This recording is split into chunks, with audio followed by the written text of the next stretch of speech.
ఉన్న బంగారాన్ని విడిపించి ఆ రోజు ఆన్లైన్ రేటుకే మేము కొంటాం. Sharma gold company. నమస్తే వ్యాస్.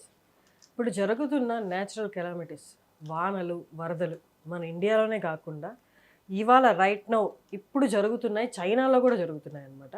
వీటన్నిటికీ అందరూ సైంటిఫికల్ రీజన్స్ వెతుకుతూనే ఉన్నారు. కానీ ఎవరికి తోచినట్టు వాళ్ళు రీజన్స్ వెతకడానికి ట్రై చేస్తున్నారు. ఆస్ట్రోనామికల్గా అంటే గ్రహాల ప్రభావం కూడా ఉంటుందా ఇలాంటి న్యాచురల్ కెలామిటీస్ జరిగినప్పుడు? ఆ కోణంలో ఇవాళ మనం ఒకసారి మాట్లాడదాము. శ్రీ కృష్ణ సుధీ గారు, ఫేమస్ ఆస్ట్రాలజీ, ఇవాళ మనతో ఉన్నారు. నమస్తే అండి. నమస్కారం అండి. అందరూ సైంటిఫిక్గా కొన్ని రీజన్స్ ఎదుగుతున్నారు. మ్యాన్ మేడ్ డిజాస్టర్స్ ఇవన్నీ మనం చేసుకున్నవి తిరిగి మనకి ఇలా జరుగుతున్నాయి, మన పొల్యూషన్ కారణం ఇది అంటున్నారు. చైనా ఇప్పుడు జరుగుతున్న వరదలు ఏదైతే ఉన్నాయో, ఇది టైఫాన్ ఆగుతుందా లేకపోతే ఇంకా తీవ్ర రూపం దాల్చుద్దా? కాలజ్ఞానంలో కొన్ని వాక్యాలు ఉన్నాయి, నేను ఆ బుక్లో చదివి వినిపిస్తాను. షూర్. గొప్ప సుడిగాలి టెక్రా దేశం నందు గొప్ప నది మధ్య పుట్టేనుమా, గాలి కొట్టినట్టు 12 గ్రామాల 1000 ఇండ్లు గూలేనుమా, ఆ నదిలో నుండి గొప్ప పడవలు 18 ఓరగిల్లి పడేనుమా, ఉనికితో గాని వేగానే కా పడవలు పైకెగిరి భూమికి వచ్చేనుమా, 60 మూరల దూడమైన ఒక గట్టున ఆ పడవలు చేరి అల్లాడేనుమా, పురవర్తి పురిపుత్తా గ్రామమున నుండేటి గృహములు సర్వనాశనమయ్యేనుమా, సుడిగాలి ఒక గడ్డనెత్తి మాకు పైనబడి ధరకు 30 అడుగులు ఇంకేనుమా, వడగాలి విడిచిపెట్టి ఆ చెరువు చేసిన విడబడి బహుగాలి విసిరేనుమా. ఆ రోజునున్న పరిస్థితుల్లో ఆయన ప్రొనౌన్సియేషను మనం కొంత అర్థం చేసుకోవచ్చు. 1000 ఇండ్లు కూలేనమ్మా, 1000 ఇళ్ళ పైన కూలిపోతాయి. అలానే వచ్చేసి గొప్ప సుడిగాలి టెక్రా దేశమునందు గొప్ప నది మధ్య పుట్టేనుమా. టెక్రా దీంట్లో అన్నది అంటే ఒకటండి, ఆయన రాసింది ఏదైనా సరే దీన్ని ఏంటంటే డీకోడ్ చేసేటప్పుడు ఒక్కొక్కసారి పేర్లు అటు ఇటు పడవచ్చు. అప్పట్లో ఈ పదాలు ఉండవు కదా. అవును. తర్వాత వచ్చేసేసి అందులో చీనీ అనేవాళ్ళు అప్పట్లో, చీనాంబరాలు అంటారు కదా. చీనా దేశం అన్నా అది చైనా కింద తీసుకోవచ్చు. ఆ గాలి విసిరిన దాని క్రోసు ప్రమాణం ఉండేనుమా, లోకంలో కలకత్తా దేశం భూకంపులతడ పుట్టేనుమా. దాని తర్వాత యువతల భాగానికి వస్తే హిమాలయాల అవతల నుంచి యువతలకు వచ్చేసేసి దాని తర్వాత ఇక్కడ కూడా భాద్రపద మాసమైన మందవారమున భూమి 150 అడుగులను భూకంపం 4 జాములు కలిగి వికలమై 4 ఊళ్ళు అదిరేనుమా. 4 ఊళ్ళు అంటే 4 విలేజెస్ అనుకోవద్దు, చాలా ప్రాంతం అనుకోవచ్చు. ఇక్కడ ఏంటంటే ఆయన చెప్పింది ఆ దేశంలో సుడిగాలి అనేది 12 గ్రామాలు 1000 ఇండ్లు గూలేనుమా.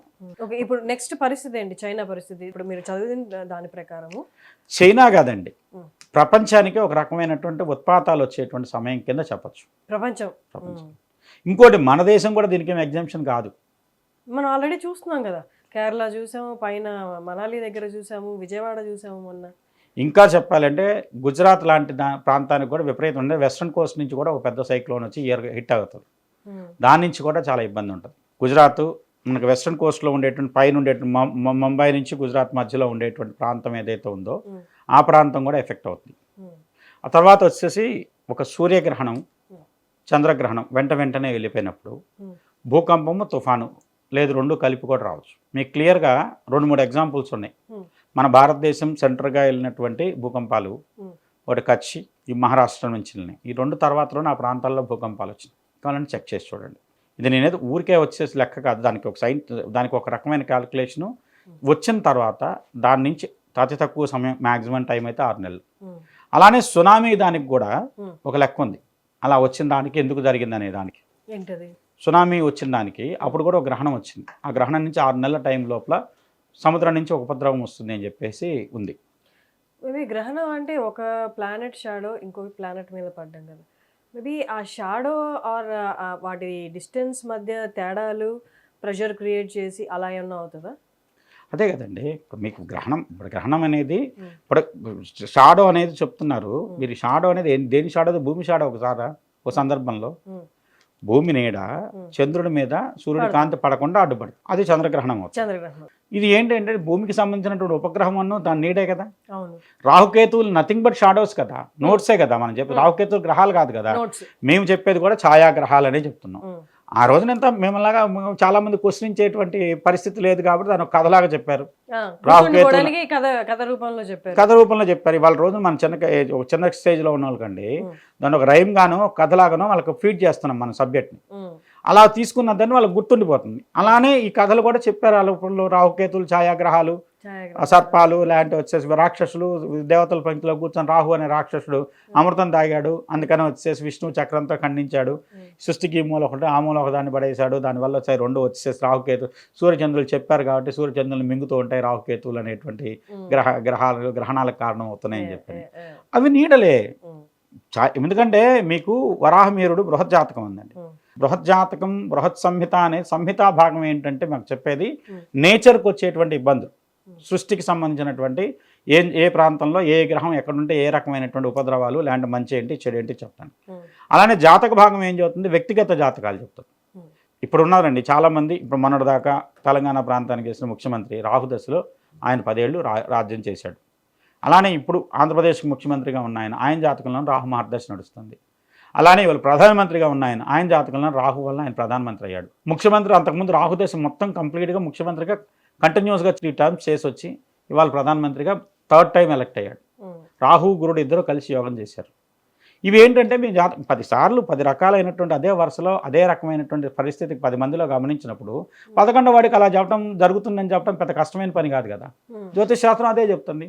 జాతకం చెప్తున్నాం, 10 జాతకాలు చూసాం, 10 జాతకాలు సిమిలర్గా జరిగింది కొంచెం అటు ఇటుగా, 11వ జాతకం ఇలానే జరుగుతుందని చెప్తుంటాం. కానీ అది గ్యారంటీ ఇవ్వట్లేదు. గ్యారంటీ ఎందుకు ఇవ్వరు?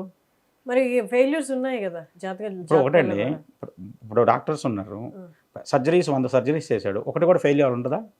అక్కడ ఉన్నటువంటి కండిషన్స్, ఆ వ్యక్తి పేషెంట్ పరిస్థితి, అది డాక్టర్ అక్కడ ఎక్స్ప్లెయిన్ చేస్తారు. ఇక్కడ ఫెయిల్ అయ్యే ఛాన్సెస్ ఉంటుందని మేమెందుకు చేయట్లేదు, మీరు ఖచ్చితంగా జరుగుతుంది అని చెప్పి ఎందుకు చేయట్లేదు అంటున్నా. మీరు ఒకటండి, ఎవరో ఒకళ్ళిద్దరు చేసిన దాన్ని పట్టుకొని, నేను అసలు వ్యక్తిగతంగా ఎవరిని అనట్లేదు, సబ్జెక్ట్ అనేది పాసిబిలిటీస్ అన్నిట్లో ఉంటాయి కదా, దేన్ని మనం గ్యారంటీ ఇవ్వలేం కదా యూనివర్స్ లో అని నా కాన్సెప్ట్. నేను ఎవరిని వేలెత్తి చూపించట్లేదు.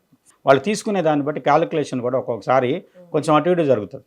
ఇప్పుడు నేను మీ దాంట్లోనే 1 year క్రితం చెప్పా, వైజాగ్ దగ్గర సముద్రం వచ్చేసి వెనక్కి వెళ్తే ఒక రకమైనటువంటి కొత్త ల్యాండ్ బయటపడుతుందని చెప్పేసి, వాళ్ళ 1/2 kilometer పైన వెనక్కి వెళ్ళిందని నిన్న మొన్న పేపర్లో వచ్చింది, 1 వారం క్రితం వరకు. మీరు మాట్లాడబోచ్చు, చెప్పింది నాకు గుర్తుంటుందిగా. ఇంకా వెనక్కి వెళ్తుందంట. నేను అంటే భూమి అనేది వచ్చినటువంటి భూమి లోపల పొరల్లో వచ్చే మార్పుల వల్ల ముందుకు వెళ్ళటం, సముద్రం వెనక్కి రావడం సహజం. ఒకప్పుడు భగీరథుడు భూమి మీద గంగను తీసుకురాకముందు ఇవాళ బంగాళాఖాతం ఉన్న ప్లేస్ మొత్తం కూడా పాతాళ లోకంలాగా ఉండేది, అక్కడ నీళ్ళు లేవు. ఆ తర్వాత వచ్చేసి గంగా ప్రవాహంతో నిండిపోయి అదంతా ఒక అఖాతంలా మారి ఇండియన్ ఓషన్కి సంబంధించినటువంటి ఒక రకమైనటువంటి బేలాగా తయారైంది. అది ఎప్పుడు భగీరథుడి కాలం, ఎప్పుడు రాముడి కంటే కొన్ని తరాల ముందు. అంతకుముందు అక్కడ పాతాళ లోకానికి దారి ఉండేదట. అందువల్ల అక్కడ ఏంటంటే ఒకప్పుడు దేశకాల పరిస్థితులను బట్టి భూమికి ఉన్నటువంటి కొన్ని అంతర్గతంగా వచ్చే మార్పుల వల్ల సముద్రం ఒక పక్క పైకి రావడం, భూమి ఒక పక్క కిందకి పోవడం జరుగుతుంటుంది. వేడి, ఇవన్నీ మనకు సంబంధించినటువంటి గ్లోబల్ వార్మింగ్ అంటున్నారు, దానివల్ల కూడా అక్కడ మంచు కరుగుతుంది, దానివల్ల హైట్ పెరిగింది. రాముడు ఉన్నప్పుడు పైకి వచ్చింది, వారధి పైన కట్టింది, అది భూమి లోపలికి ఇప్పుడు సముద్రం లోపల మునిగింది, 6 అడుగుల కింద ఉందని చెప్తున్నారు. అలానే కృష్ణుడు ఉన్నంత వరకు ద్వారకా నగరం సముద్రంలో వచ్చేసేసి బయట ఉంది. ఎప్పుడైతే కృష్ణావతారం ఎండైందో ద్వారకా మునిగిపోయింది. నా లెక్కలో వచ్చేసి వాస్తు ప్రకారం అది కృష్ణుడు సముద్రుడి దగ్గర లీజ్ తీసుకున్న ప్రాపర్టీ, అది లీజ్ టైం ముగిసింది, సముద్రుడు తను తీసేసుకున్నాడు. వాళ్ళున్న పరిస్థితుల్లో వాళ్ళ భాషలో మాట్లాడాలంటే that is Dwarka is a leased property from sea ocean, not ocean, sea. ఇప్పుడు మీరు ప్రపంచం మొత్తం చూడండి, ఒక ఓషన్కి మన యొక్క రేస్ పేరు ఉంది, హిందూ మహాసముద్రం అంటున్నారు, ఇండియన్ ఓషన్ అన్నారు. మిగతా అమెరికా పక్కన ఉంది, అమెరికన్ ఓషన్ అనలేదుగా. ఇక్కడ ఏంటంటే ఇది ఎంత ప్రాచీనమైందో దీన్ని బట్టి అర్థం చేసుకోండి. మనం క్యాలిక్యులేషన్లో కానీ దీంట్లో కానీ దేనికి కూడా ఒక పర్టికులర్గా, ఇప్పుడు ఏప్రిల్లో పుట్టాడు రాముడి పేరు, ఆగస్టులో పుట్టాడు కృష్ణుడి పేరుతో నెల పెట్టలేదు మనం, జూలియస్ సీజర్ ఆగస్టు లాగా. మనం ఏంటంటే అప్పటికి ముందు కూడా ఈ కాలం ఉంది, కావున వాళ్ళకంటే ముందు చాలా కాలం నుంచి కాలగణన ఉంది. అందుకని ఆ రోజు 4 పుట్టిన దానికి టైం ఉన్నటువంటి గ్రహస్థితి కూడా ఇవాళ కూడా చెప్పగలుగుతున్నాం. ఫలానా లగ్నంలో ఫలానా నక్షత్రంలో ఫలానా చోట ఈ గ్రహాలు ఉన్నప్పుడు కృష్ణుడు పుట్టాడు, ఫలానా చోట ఈ గ్రహాలు ఉన్నప్పుడు రాముడు పుట్టాడు. దీని ప్రకారం వివరణ ఇస్తున్నాం మనం. దీనికి ఏంటంటే ఒక ఆధారం అయితే 100% ఉంది. కాకపోతే ఏంటంటే దీని మీద కొన్ని 100 సంవత్సరాల పాటు ఫర్దర్ రీసెర్చ్ జరగలేదు.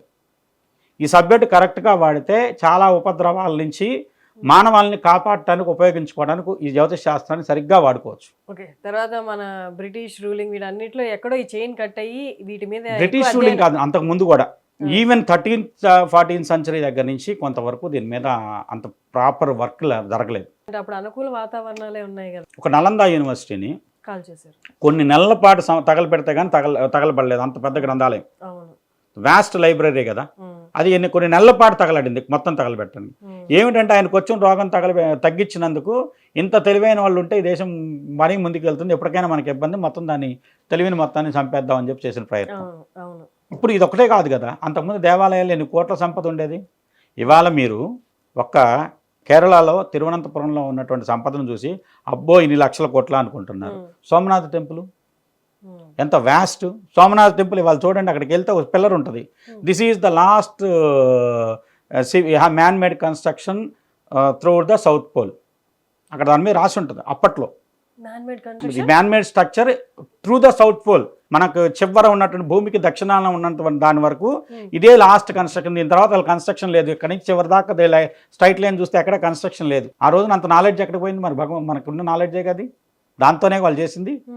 సోమనాథ్ టెంపుల్ పక్కనే వాళ్ళు కూల్చేసిన డెమలిష్ టెంపుల్ ఉంటుంది, దాని పక్కన ఒక పోల్ లాగా ఉంటుంది, దాని మీద ఉంటుంది this is the last man made structure through the south pole. భూమికి దక్షిణ కొన్న వరకు, దక్షిణ ధ్రువం వరకు ఉన్న దాంట్లో ఇదే లాస్ట్. దాని తర్వాత దక్షిణ ధ్రువం వరకు ఏమీ లేదు.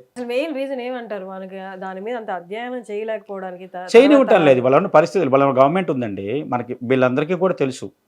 ఎందుకంటే వాళ్ళ గవర్నమెంట్లో ఉన్న పెద్ద నెహ్రూ గారికి భారతదేశం, ఎందుకంటే డిస్కవరీ ఆఫ్ ఇండియా రాసింది ఆయనే కదా, ఆయనకి తెలియదా భారతదేశం ప్రాసెస్ ఏంటి? తెలియకుండానే ఆయన పుస్తకం రాశారా?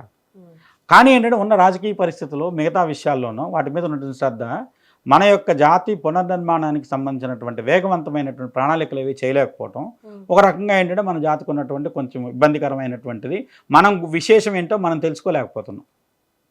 మన దగ్గర ఉన్న సబ్జెక్ట్ కానీ, మన దగ్గర ఉన్నటువంటి భారతదేశం యొక్క చరిత్ర, దాంట్లో ఉన్నటువంటి వైజ్ఞానిక పరమైనటువంటి శక్తి ఏంటో మనం తెలుసుకోలేకపోతున్నాం. సరిగ్గా ఎక్స్ప్లెయిన్ చేసే వాళ్ళు లేరు. Explanation with good examples and ప్రూఫ్లు ఇస్తే ఎవరైనా నమ్ముతారు. మేబీ అక్కడ ఆ ప్రూఫ్లు ఎక్స్ప్లెనేషన్ దగ్గర ఎక్కడో చైన్ కట్ అయిందని చెప్పొచ్చా? మిగతా వాళ్ళ ఎగ్జాంపుల్ అన్ని పక్కన పెట్టండి. 2019లో సూర్యగ్రహణం వచ్చింది. సూర్యగ్రహణం వచ్చిన ముందు ఒక రకమైనటువంటి అంటువ్యాధులు ప్రబలతాయి చాలా తీవ్ర స్థాయిలో. నేను వీడియో చేసిన వీడియోలు ఉన్నాయి. చాలా ఇబ్బంది ఉంటుంది, చాలా తీవ్రమైనటువంటి నష్టం జరుగుతుందని చెప్పాను. చెప్తే ఆ రోజున హేతువాదులు నాతో పాటు ఉన్నారు, జన విజ్ఞాన వేదిక దానికి సంబంధించిన వాళ్ళందరూ కొట్టేశారు. అయిపోయింది. తర్వాత ఈ కరోనా వచ్చిన తర్వాత దాని మీదే మళ్ళీ ఇంటర్వ్యూ జరిగింది. దానప్పుడు కూడా వాళ్ళు నమ్మలేదు. దాంట్లో నేను రీజనింగ్ ఇస్తున్నా కూడా ఎక్స్ప్లెనేషన్ వాళ్ళు యాక్సెప్ట్ చేయలేదు.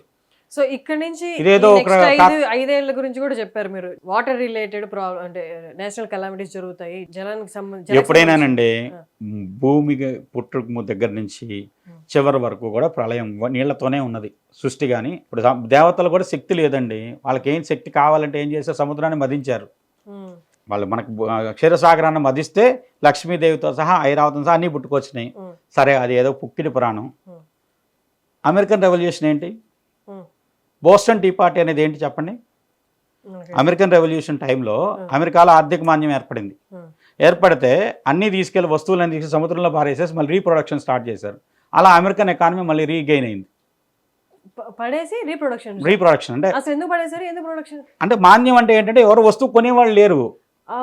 అందువల్ల ఏంటో కొత్త వస్తువులు కొనాలంటే మార్కెట్, ఇప్పుడు ఎకానమీ డెవలప్ అవ్వాలంటే డబ్బులు చేతులు మారుతూ ఉండాలి కదా. మనీ ట్రాన్సాక్షన్ ట్రాన్సాక్షన్ లేదు, మాంద్యం ఏర్పడింది. ఉన్నవన్నీ దాంట్లో పడేయండి అన్నారు. పాడేసేసి బోస్టన్లో సముద్రంలో పాడేసేసి మళ్ళీ కొత్తగా ప్రొడక్షన్ చేసి మళ్ళీ కొనుక్కోవడం, అలా వ్యవస్థని ఒక రకంగా ఎకానమిక్గా ముందుకు తీసుకెళ్ళడం కోసం చేశారు. అలా సక్సెస్ అయిందిగా అమెరికా. మీకు నేను చెప్పేది కదా, అమెరికన్ బోస్టన్ టీ పార్టీ అని కొట్టండి, దాంట్లో వివరణ అంతా ఉంటుంది. ఓకే, మీరు ఇచ్చిన ఇన్ఫర్మేషన్ వాల్యుబుల్. ఆస్ట్రాలజీ గురించి అండ్ గ్రహాల ప్రభావం ఎలా ఉండబోతుంది ఈ గ్రహణం వల్ల, కానీ ఇప్పుడు జరుగుతున్న నేచురల్ కెలామిటీస్కి కారణం గ్రహాల నుండి కూడా ఉంటుందా అన్న దాని మీద చక్కటి డిస్కషన్ జరిగింది. గురించి మళ్ళీ ఇంకో టాపిక్తో మళ్ళీ కలుద్దాం. Thank you so much.